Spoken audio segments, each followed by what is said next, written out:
Hello student. अगर कोई body simple harmonic motion में है तो हमने उसके चार कंडीशंस पढ़े हैं कि वो चार कंडीशंस अगर हैं उसमें एक कंडीशंस है हार्मोनिक फंक्शंस का है जो साइन या ओमेगा के साइन या कॉस के फॉर्म में रहता है। राइट, ये दिस वन, ये क्या है? हार्मोनिक फंक्शन है। ऐसे ही जब हम करंट पढ़ेंगे, अल्टरनेटिव करंट जब पढ़ते हैं तो I इक्वल टू क्या हो जाता है? I not sign omega T. ये जब हम अल्टरनेटिंग करंट पढ़ेंगे तब ये भी अल्टरनेटिव करंट में क्या होता है, वो भी हार्मोनिक फंक्शंस को फॉलो करता है। हार्मोनिक फंक्शन है क्या?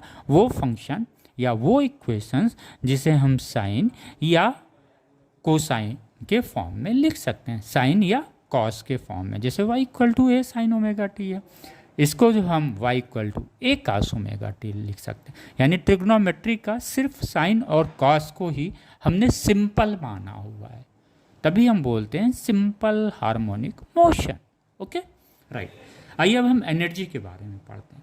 अगर हम इसकी पोटेंशियल एनर्जी देखते हैं, पोटेंशियल एनर्जी होता क्यों है बच्चों? क्योंकि ये जो रीस्टोरिंग फोर्स है ये किस डायरेक्शन में लगता है? टुवार्ड्स द मीन पोजीशन लगता है। और डिस्प्लेसमेंट हमेशा क्या होता है? Away from the mean position होता है। बेशक वो body towards the mean position आ रही है या अवे द मीन पोजीशन आ रही है, लेकिन सिंपल हार्मोनिक मोशन में ये जो वाई होता है बच्चों, वो हमेशा हमेशा हमेशा away from the mean positions होता है। और रीस्टोरिंग फोर्स हमेशा हमेशा टुवार्ड्स द मीन पोजीशन होता है, इस डायरेक्शन में होता है। राइट, क्लियर हो गया। अगर हम पोटेंशियल एनर्जी निकालते हैं, इसका मतलब कहीं ना कहीं वर्क डन हुआ होगा। पोटेंशियल एनर्जी वर्क डन के ही बराबर होता है ना, तो इसका वर्क डन क्या हुआ? ये रीस्टोरिंग फोर्स, ये y इक्वल टू 0 से यहाँ तक जाने में जो वर्क डन कर हो रहा है वो रीस्टोरिंग फोर्स के द्वारा हो रहा है। तो इसके द्वारा जो वर्क डन होगा, तो जब हम वर्क डन निकालते हैं तो हमें जो वर्क डन मिलता है हाफ यम ओमेगा स्क्वायर वाई स्क्वायर होता है। यही वर्क डन बॉडी की पोटेंशियल एनर्जी होती है। अगर हम इसको ध्यान से देखें तो ये y क्या है? डिस्प्लेसमेंट है। कहाँ से? फ्रॉम द मीन पोजीशन से। तो जैसे जैसे ये y बढ़ेगा, पोटेंशियल एनर्जी भी क्या करेगी? इंक्रीज करेगी।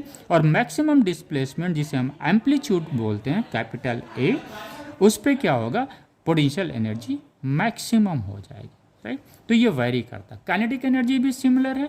ये y यहाँ पे भी है। Kinetic energy half M U square से निकालते हैं। u की वैल्यू हमें पता है। काइनेटिक एनर्जी भी किस पे डिपेंड करती है? डिस्प्लेसमेंट पे डिपेंड करती है। लेकिन इसकी टोटल एनर्जी जो है हमेशा कांस्टेंट रहती है, वो डिस्प्लेसमेंट पे डिपेंड नहीं करती है।